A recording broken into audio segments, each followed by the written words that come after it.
Inyong mabati karon ang tulumanon, tubig sa kinabuhi. Ang tubig sa kinabuhi, hatud ka nato sa GCIL ug watersoflife.net. Ug karon ania si Padre Lloyd Galion. Gala, kumusta og mayong adlaw karatong tanan? Padayon ta sa atong bragisgot og dako akong kalipay nga ikaw makugihon nga nag-uban. Aliwala ang ubay-ubay na ang atong mga naisgutan. Og sama naisgutan nato sa milabay ay tungod na kini sa pagsunod no sa atong mga pagagamhanan. Di pwede nga moapil ta sa mga rebuilding grupo. Dili pwede nga moapil ta sa armadong pagigbisog og pag inunta nga pagigbisog alang sa paguba sa atong panggobyerno. Inoon mahimutang instrumento alang sa kalambuan sa atong nasod, labi na sa atong nasod Pilipinhon. Karong panahon na nag-antos in taon sa mga kalisod ug mga kakulangon no. Sa natad sa pangagamhanan ang atong gobyerno karon medyo tagilid kayo.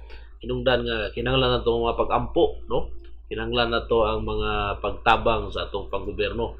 Apan karon sa atong pagpanaguban atong isgutan ang sumada sa kamanduan alang sa katawhan no. Ato kunong basahon ang kasulatan dinhi sa Roma 13 sitting ato sa 10 matud pa busa bayad kamo buhis sa inyong pagkalumulupyo o buhis sa inyong kabtangan o ipakita ang inyong pagtahod o pagpasidungog kanilang tanan. Ayaw pagapo sa utang gawa sa utang sa panghigugmaay. Ang nahigugma sa iyang sigataw nakatuman sa balaod. Ang kasuguan nag-ingon ayaw panapaw, ayaw pagpatay, ayaw pagpangawat, ayaw kaibog, kining tanan ug uban pa naglangkob sa usa ka sugo o higugma ang imong sigataw sama sa imong paghigugma sa imong kaugalingon. Ang nahigugma sa iyang sigataw dili gayud makaako paghimog dautan sa iyang sigataw. Musa ang nahigugma kung ang paghigugma mao ang katumanan sa sugo o sa balaod. Amo to maigsoon ang pulong sa Dios no ug atong saysayon kini.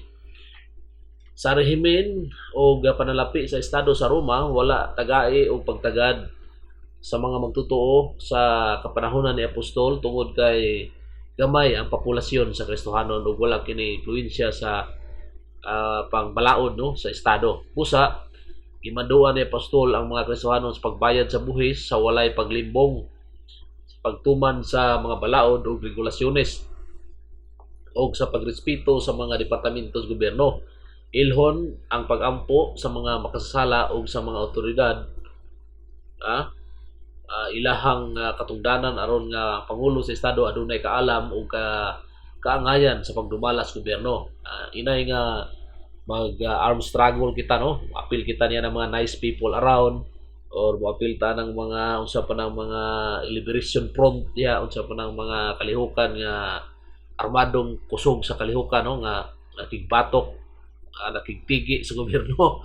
Ang ato dinhi pag-ampo ning ato no o atong pagsuporta sa gobyerno bayad ta sa buhis o tabangan atong gobyerno kita mismo kaparte mga pulis gobyerno kaysa atong nasod karon demokrasya man so iya man is katawhan. So ang atong mga tingog ug atong mga kontribusyon nga ipakita sa atong gobyerno ato na himo sa pagtabang labi na sa itong mga igsuunan nga mga OFW nga mao tay nag-antos aron ang atong ekonomikanhon nga kalambuan magpabilin o inunta nagpadayon paghapon ang atong panggobyerno diri sa atong nasod ug ang serbisyo nagpadayon alang sa itong katawhan diri sa atong nasod Pilipinhon. Mismo si Pablo na taong Romanhon o giilan niya ang iyang responsibilidad sa iyang gagamhanan sa estado ug buot niyang gamiton ang mga pulong ni Kristo o gihatag kang Sisar ang iya ni Sisar ug sa Dios ang iya sa Dios. Kabahin sa iglesia giilan niya ang balaod ni Kristo labaw kaysa tanang kinibang mga butangan no o sa pag mga balaod no. Tungod kay si Jesus mingon maghatag ako kaninyong bag-ong sugo o mahigugmaay kamo sa matag usa ingon nga ako nahigugma kaninyo o usab kamo maghigugmaay sa usa. Ini mahibalo ang tanan nga kamo ako mga tinun-an ug kun maghigugmaay kamo sa matag usa. Juan 13:34-35. Ang kamanduan sa gugma may katumanan no sa sugo. Batag Kristohanon nahigugma sama sa paghigugma ug pag-alagad ni Hesus sa iyang mga disipulo nakatuman sa kasuguan. O na igsuon nga ang gugma sa iyon istoryahon, lisod buhaton, apan mo gipangayon sa Ginoo.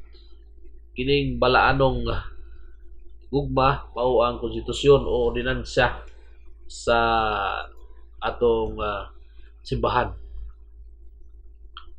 O sama sa paagi, no, wala ni Kristo ang kamanduan ng Moses nga higugma ang imong katawo sama sa pag higugma nimo sa imong gulingon. Wala gyud pangutana kinsa ba ang akong silingan, no, o natubag naman ni sa atong Ginoo nga unsay buti pasabot ni kinsa akong silingan, no, tataw man ni nga gihatag ang Ginoo mga inuntay igsoon nga mga tin-aw nga kasayuran may tungod kung kinsa kining silingan. Gani naisgutan pa dinhi kadtong Good Samaritan, no, nga istorya. Ang buot ni pasabot, no, dili ang relasyon sa dugo apan kadtong naila sa atong silingan mo kining suod nato, no, nga mga katawhan nga nanginahanglan kanato. O dili lang suod kundi ang tao mismo, no, nga nanginahanglan kanato. Mao gitong gihisgutan ni Kristo katong sa Good Samaritan, no. Labi na kini mga tao nga kinahanglan makabaton sa ebanghelyo tungod kay ang kaluwasan makaplagan lamang diha kang Kristo, no.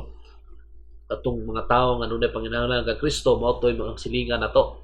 Bisan pa kini ato maigsuon nga mga maranaw, igsuon nato ang mga tausog, mao na yung mga silingan nato. Wala na ilaing ngalan sa tibok kalibutan nga gihatag sa Dios ngadto sa katawhan nga makaluwas kanato. Buhat 4:12. Pag-ampo kita igsuon tungod kay atong iampo, no, kini atong mga igsuon nga ngayon nato higugmaon.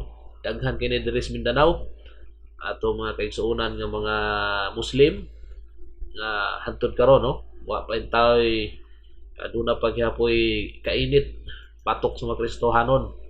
O kita pod no na putay kainit ngadto kanila tungod lagi sa mga ingno na to makasinatian nato sa miagi nga nagaway-away ta. Apan karon mo naging panahon na nga ato naging silang tan-awon isip atong mga igsuon. Pag-ampo ta igsuon, Ginoong Hesus, gasimba kami tungod kay imong gihatagan sa imong iglesia ang bagong kasuguan. Gihatag mo kaniya ang gahom sa balang espiritu aron maghingpit niini. Og nagampo kami Ginoo nga sa iluwa kami sa among mga dili pagkamatarong og among kagahi sa kasing-kasing, no. Nabangi kami sa pagsabot sa imong pagsabot sa among mga higala, no, ug mga kaigsuonan nga amo silang giampo nga imo silang panalanginan sa ilang trabaho, sa ilang mga panginabuhian. Tudloy kami sa pag-alagad sa tanan bisan asa man kami ibutang. Amen. Dunay pangutana igsoon, giunsa ni Pablo pagpanudlo sa kasuguan. Higugma ang imong silingan sama sa imong kaugalingon. Salamat. Inyong nabati ang tubig sa kinabuhi. Kung aduna kamoy reaksyon, pangutana o opinyon, i-text ka na sa 0908-426-7070 o kaha 0906-7909-298. Sa dugang pagtuon o pagpaminaw adto sa watersoflife.net, i-click ang Cebuano. Daghang salamat sa imong pagpaminaw.